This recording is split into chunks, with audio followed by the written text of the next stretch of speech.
What's up mga kalagan? Buhilagan ng South Korea. Walang pasok ngayon mga kalagan. Gala rin, punta tayo ng beach. First time natin pumunta ng beach ng South Korea. Kaya tayo na, arat na! At nandito na tayo mga kalagan. Yan, ang trupa natin. Nakasabay natin na magbike na papuntang beach. Mga pao na yan na nasa bike line tayo, mga bike lane yan, ang kaganda ng bike lane sa South Korea.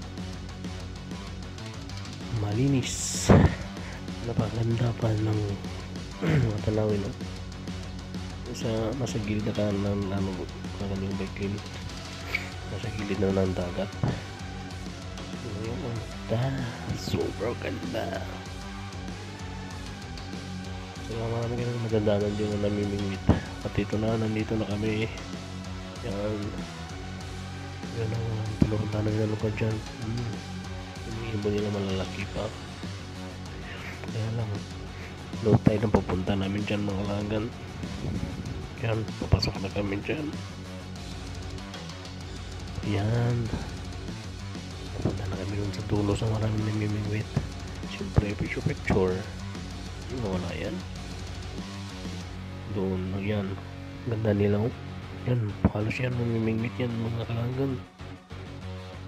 So yung daungan nila dyan, yan ang daungan nila, yung manginis na nila. May mga parkingan talaga ng sasakyan pa, parkingan. Yung iba nilagay na sa labas, hindi namin alam kung paano yan nilagay, hinihila. Dahil ganda ng kalangitan.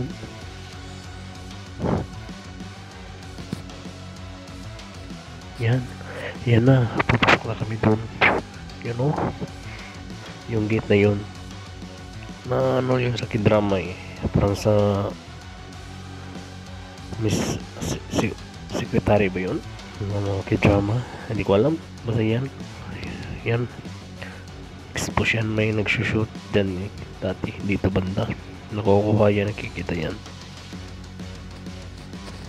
Super maganda ang linaw ng nagatilaw, tsaka yung aircraft nila, tingnan nyo, pinagpatong-patong ng mga bato, ganda, very organized.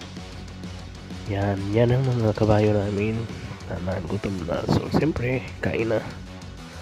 Masarap na mga sito sila dyan. Malutong na malutong. Yan, siyempre picture na naman bago uwi. Pauwi na kami dyan. Yan, bayad na naman kami sa daanan sa bike lane na malinis. Pauwi na kami dyan mga makalagan. Minto muna sandali, patingin doon sa mga yan, picture muna ang mga tropa bago umuwi para may souvenir. Ang ganda ba rin si Takaro na kalagan. Pero hanggang dito lang tayo. Bye, ciao kayo.